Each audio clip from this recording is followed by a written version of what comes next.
So your boy asked the MEAN1, let's get married online. And this is how she reacted.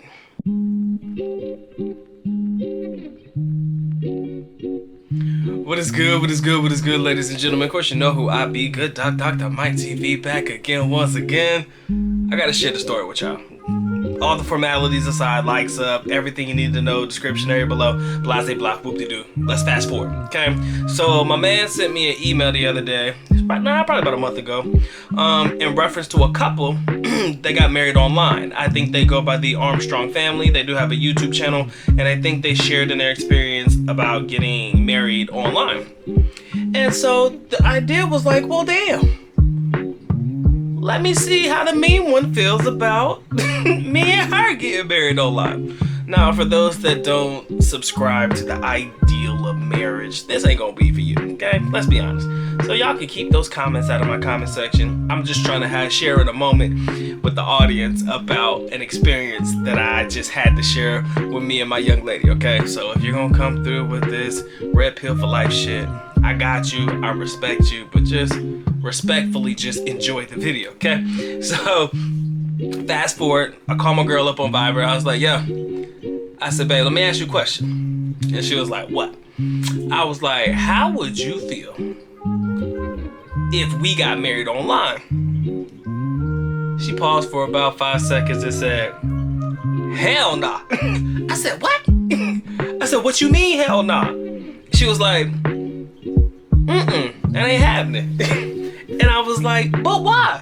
I said, shit, can you imagine? We already married. I could be in the Philippines already full time. I could get my visas, all that stuff, whatever. I said it would be forever. We'd be good. We live together forever and all that good shit, right? She's like, nah, I don't like that. I don't like that idea. I was like, but why? She's like, it takes away from the intimacy of the aspect and things like that. And I respect her reasoning behind why she didn't want to do it.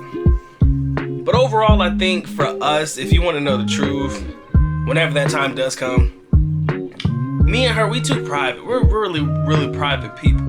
Like, I can promise you right now, there's very few things that I share in public about the personal aspect of our relationship, okay? Like, we don't do a lot of like PDA shit in public.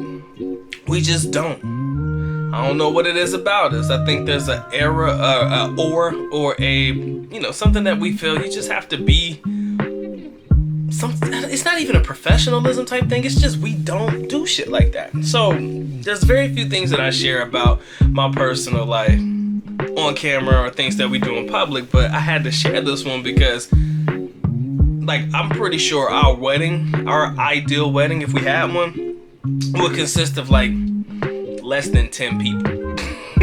I don't even like 10 people, to be honest with you, and I don't think she liked 10. So if she had 5 people she could bring with her, I could bring about 5. I think we would be Gucci. To be honest with you, the majority of her friends are our friends, because literally I only had one good friend that I would consider a brother while I was over there. So my side of the family, in reference to who I would get to show up, would be limited. Her side of who she actually cares about would be limited on who would show up. And the beautiful thing is, it's quarantine. Shit, I can only have so many people at the party anyways, if that was going to happen that way.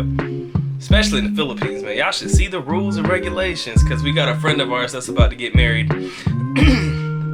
this coming, about 2 weeks, damn, good question. We had some friends of ours that got married on the 18th. They'll be celebrating their second or their first year anniversary on November 18th. Then our friends are getting married, I think, on the 20th or something like that, right? Anyways, my young lady celebrates her birthday on the 21st. I celebrate my birthday on the 17th. Guys, November is my month, for real. But yeah, back to the topic at hand. For those that don't really know too much about my relationship, let me divulge. Me and my young lady are probably not necessarily, we're kind of the same in attitude and energy because we share the same zodiac sign. Big love to all my Scorpios in the building. Whoop whoop. We're both left-handed. and our birthdays are what, 5 days apart? So yeah, there's a lot of us that we can kind of really get to know each other, and a lot of people that say, well, opposites attract more than people who are like each other. Our likeness is to a very limited extent, but that's just the way that we are, and our energy as a couple, man. If you've ever seen this, like people who have actually met us in person, you'll see how our dynamic works. All right, but anyways, back to this whole marriage thing and whatnot about getting married online. We don't really care for enough people to have more than like 10 people at our entire wedding, period. So I was like, if that's the case, boo, why would we need to do that when we could just get married online? Shit, quarantine, I ain't gotta worry about having a lot of people around. Shoot, so that wedding gonna be hella cheap. But then again, for those of you guys who want to get married in the Philippines, if you want to have the traditional Catholic wedding, just as a quick side note, because I know a lot of y'all don't care about marriage, I got it. You gotta go through these classes, right? And I think you have to go through a multitude of different classes if you are a foreigner. Like, if you're getting married in a church, you have to go through classes between you and your soon-to-be wife, in reference to the guys along how to get married in the Catholic Church. I gotta ask my friends about it. It would be good to have them talk about it, but I ain't gonna bring them on unless they want to come on. But you know, they're getting married now, and they ain't got time for it because they're busy. But like, they're going through the process like as we speak, and it's just it's a lot, right? And these classes are, I think, for about 2 weeks or so. But I think as a foreigner, I think it's, if anybody's a foreigner that's been married and you guys got married in a wedding, an actual wedding inside of a church, leave it in the comment section below, because I think there's another set of classes that you have to go to when it comes to a foreigner marrying a Filipina. I think that's actually another type of class that you got to go through as well. Don't quote me on that, but I think that's something you have to go through as well. So again, it seems like it's more trouble than it's worth to actually get married there. But if you're really gonna go through the whole traditional, the whole shebang-a-bang, it'll probably be cheaper to knock that out there than it would be to knock that out, you know, in your own home country, respectfully. So I just wanted to share that quick story with you, man. It's not really a moral of the story or anything like that, but it was funny how she reacted, because I thought she would have been on board. I'm like, shit, it gets me to the Philippines right then and there. Bam, go ahead and start knocking out some visa stuff. Bam, bam, you know. And I thought we would be good. She like, she like, She did not take too kind to that idea at all. Hey, it is what it is. You know, the good doc tries, man. He tries. But you guys stay blessed. You guys stay true. I just wanted to share in this quick video with you guys. Hope you guys are having a blessed one. Doc's having a great one.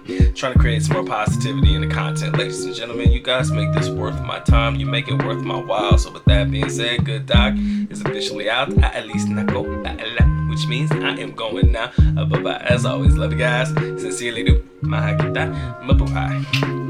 Peace.